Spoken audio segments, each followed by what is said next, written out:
It's so nice to have you guys back. Happy New Year. I can't believe it's 2026.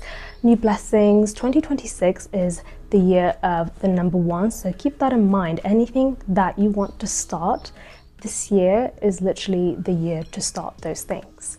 Because it's the year of the one. It's also the horse year in Chinese New Year when that comes around.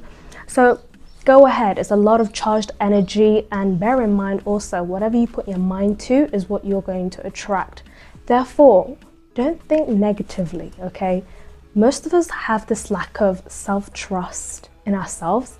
By the way, everything I say is from my own personal experience. Not trusting yourself to overcome things and to be able to successfully complete something or do something is something that you can definitely cure and work with. And that brings us to today's topic perfectly, which is not allowing yourself to fail is a sign of self-hate.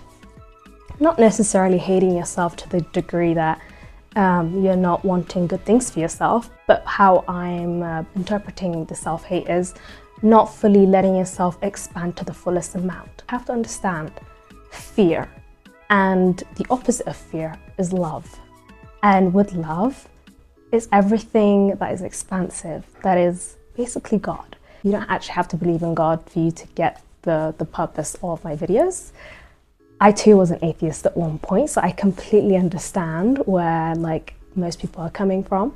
When we think of love, God or without God, it is always fulfilling, it is always wholesome, it is always not feeling empty, it is always positive, it is always forward thinking, not necessarily always thinking about the past in a negative way. Therefore, if that's the opposite of fear, then when it comes to failing, we could apply that same love theory onto the failing. I want you to have this analogy of a child that is learning to walk, okay? And let's say this is your child or whatever. If they're learning to walk and they keep falling, do you criticize them and think, you shouldn't be walking, you shouldn't try to walk?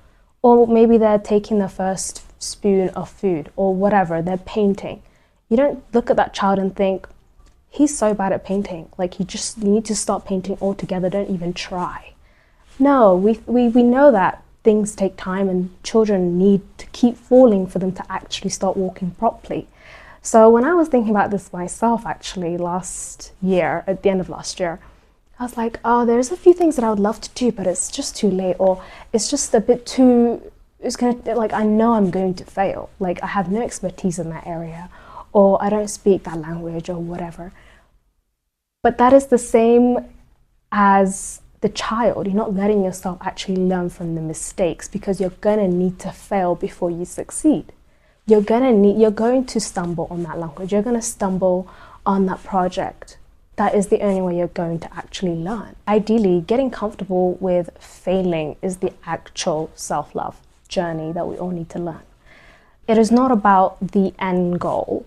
It's about accepting the feeling of failing as something that is actually positive. So when a child falls, yeah, it hurts, but they get excited. It's a jump. It's like, okay, I fell. Therefore, I survived. Most of us, when we hit rock bottom, when I hit rock bottom in my life, that is exactly when my life actually changed to be this glorious life, because I knew no matter what the external holds for me in my head, I've cracked the code because I failed and I'm still fine and I can still think positively. Therefore, every single failure, every single thing that doesn't go my way, it is not a reflection of myself, and it's not a reflection of yourself too. Fear of failing also is just a fear, which we said would contrast with love. So accepting that wholesome, yes, I failed and it's okay. Yes, I couldn't connect the dots and I lost a lot of money or whatever.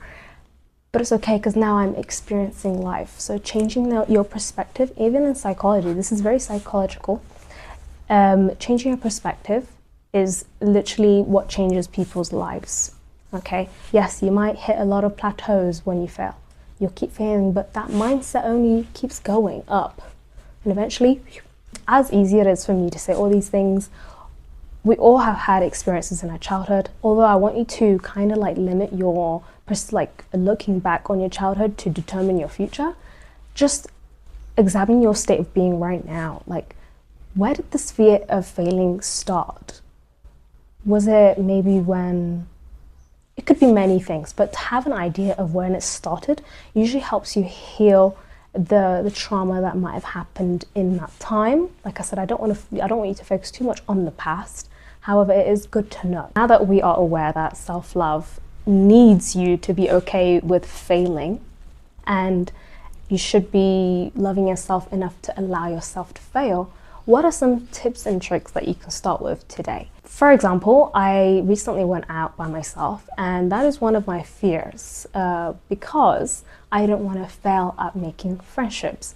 I went out by myself just because it was one of my projects for this year, is to do things that I want to do without having the fear of failing stop me, because I'm trying to love myself more, and I think we all should. So when I went out that night, I told myself, I'm okay with failing at this friendship thing. I'm okay, like whatever happens, happens. I'm still optimistic that yes, I make lots of friends and we hang out, blah, blah, blah. But guess what? As soon as I get there, for 20 minutes, I was by myself, sat down, everybody was talking, I was sat by myself. It was super horrible. Like, that is what failing was to me. But in retrospect, 20 minutes is not that long, right? I had a drink. I could have been waiting for somebody, but the 20 minutes felt so long to me because it felt like failure. So the emotion really takes over sometimes. However, once I was like alone for 20 minutes and nothing happened to me, and I realized, yeah, I failed at making friends and let me leave, on my way out, I actually ended up making a friend and I had a great night. This story has taught me it's okay to look like a fool, to sit down by yourself and completely look like a loser. But avoiding these things to not have the outcome, like the risk. Like, I ended up making a friend and it was just a great night. Like, I risked some feelings, some horrible feelings of rejection, and then I got such a great reward for the fact that I faced my fear that night. So let yourself fail, let yourself look stupid, let yourself whatever, because the risk at the end, although it won't always reward you, but you'll know that you failed and nothing happened to you and you would be okay. And that is the true self-love, okay? It is not always about protecting yourself to make sure that you look good, to make sure that you're only surrounded by people who love you, blah, blah, blah. Sometimes you have to do the hard things to show yourself that you love yourself no matter what, even in the face of failing and rejection by other people.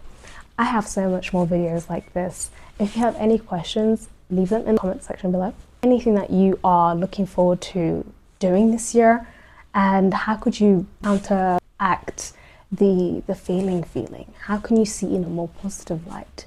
That being said, I will see you next time.